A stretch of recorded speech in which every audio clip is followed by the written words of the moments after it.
in the camp that thought Halo 2 was a disappointment, try telling that to the tens of thousands of people still logging in every day to deliver the business end of their battle rifles to the foreheads of players around the globe. Sure, the single player concluded with one of the most anticlimactic cliffhangers of all time, but it's hard to argue against the replay value. After 3 long years, Master Chief is finally ready to finish the fight. Should you?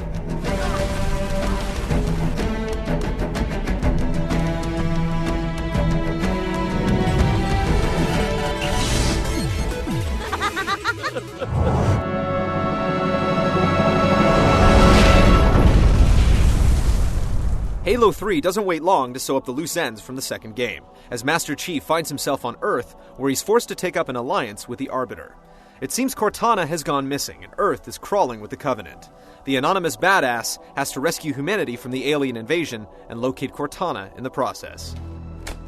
With the Arbiter as sidekick, Halo 3 could have easily turned into a bad buddy cop story. However, it's handled with deft hands, as the motivations of each character create constant tension and second-guessing throughout. Halo 3 is supposed to represent the end of the story arc, and this is definitely the case. Some heavy stuff goes down without the melodramatic meter busting its needle. Ma'am, squad leaders are requesting a rally point. Where should they go? To war. And while the story doesn't transcend the genre, it's some pretty engrossing stuff. Just be warned, if you haven't played the prior games, you might want to brush up on your basics, or you'll find yourself lost.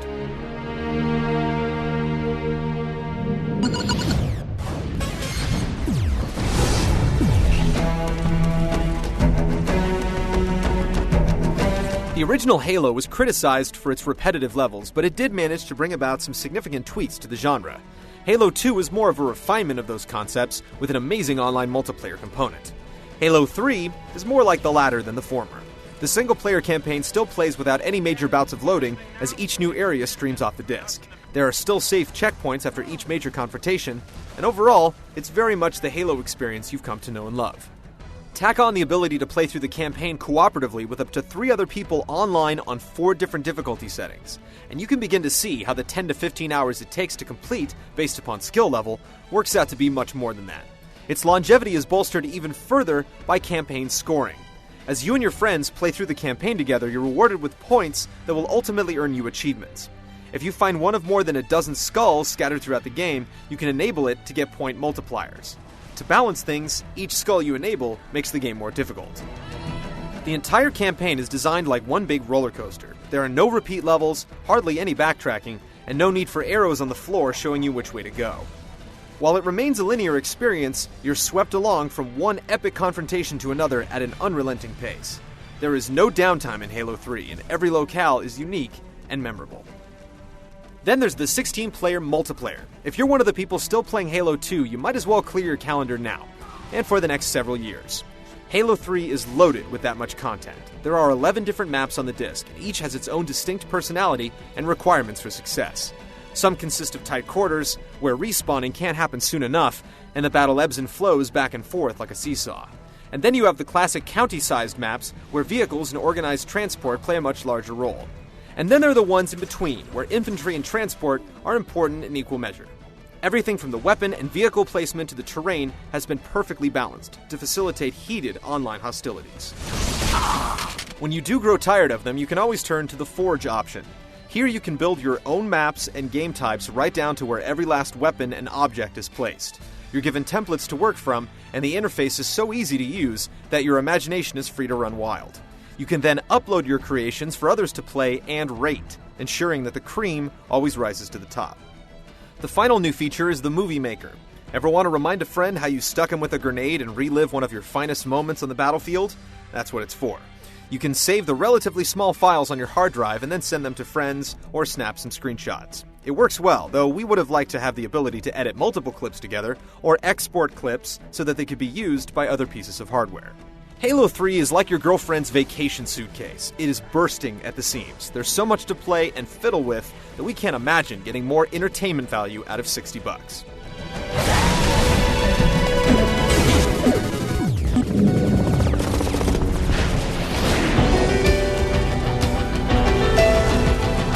The first Halo introduced the rebounding shield, weapon management, and hot buttons for grenades and the melee attack. The coup d'etat in Halo 2 was dual-wielding. In Halo 3, It's all about the deployable. Utilizing the X button, you can employ protective bubbles, portable blast shields, and more. On the easier difficulty settings, they're basically an accessory, but on the legendary setting, they're a necessity. Best of all, they carry over to the multiplayer, where entirely new strategies are formed. At the same time, this is one of the major disappointments of Halo 3. There just aren't a lot of groundbreaking gameplay elements. Turrets and shields have been a part of PC shooters for almost a decade, and this is one area where the Halo series is still playing catch-up. You get all the staples of the series, but there's nothing trailblazing, like the rebounding health meter. That's not to say that there aren't more additions, though. You get a small arsenal of new weapons like the Spartan Laser, which takes an irritating 3 seconds to fire but deals an exorbitant amount of damage, the practically worthless flamethrower, and a brute shotgun. More effective and fun is the ability to snag turrets from their tripods and operate them manually. Our personal favorite has to be the Brute Hammer. This blunt trauma weapon is capable of taking out the game's toughest enemies with a couple of blows. And then there are adjustments to existing armaments like the Needler, which is now actually useful, and a couple of grenades making their debut for good measure. More worthwhile are the new vehicles, and there are tons. This is where Halo 3 really outdoes itself. In addition to the brand new four-wheeler dubbed the Mongoose, you get the Hornet, the USNC's version of the Banshee, the Brute Chopper, a motorcycle-like vehicle with rotating blades on the front, and several more. Just like the rest of the game, they're all perfectly balanced, with strengths and weaknesses to exploit. Bungie once described its Halo design philosophy as creating 10 minutes of intense gameplay and then replicating it across the entire experience. It's accomplished this by delivering some of the best enemy AI in the business. Its reputation holds strong here. Enemies are constantly looking for angles by climbing on top of objects or looking for peepholes, and they're smart enough to know when they're outgunned and will run away seeking cover. If only the same thing could be said of your allies. USNC drones are practically worthless, often failing to get into vehicles and otherwise being more of a nuisance than an asset. Let one of them get behind the wheel of a Warthog while you man the turret and say your prayers. The Arbiter fares a little better in intelligence, but his attacks are far too weak to change the tide of battle. The gameplay in Halo 3 can't exactly be considered combat evolved, it's more like combat refined. Yet the battles are so frenetic and the enemies so smart that no two frays ever play out the same. With the new weapons and vehicles, both the intensity and thought required to succeed peak the meter. More boss battles would have been nice, but even they have more than one tactic for success.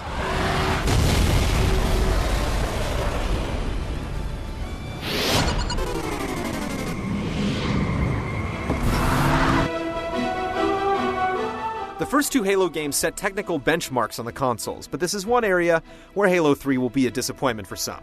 It's definitely not the best looking console game on the market, or even its platform, but it's still bursting with visual trickery and eye-popping scenery. It also manages to run in a rock-solid clip while splashing literally dozens of enemies across the display, all engaged in combat with explosions, vehicle damage, and some incredible physics commencing at once. The real sore spot is the character modeling. They simply don't look as good as you'd expect. The audio pulls no punches and manages to trump the visuals by a substantial margin.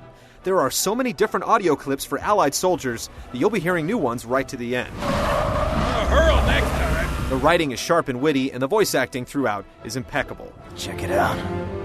No way. A Spartan? For real. You better not be. No, man, he's here. Once again, the score comes shining through and kicks in at all the right moments, sending those chills up your spine that only gaming can provide.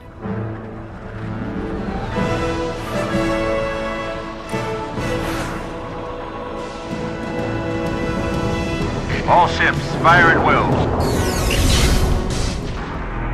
Halo 3 is one of the most engaging, polished, content-laden pieces of software you'll ever play. The single player winds down the story nicely while providing one epic confrontation after another, and you'll want to finish the fight several times over.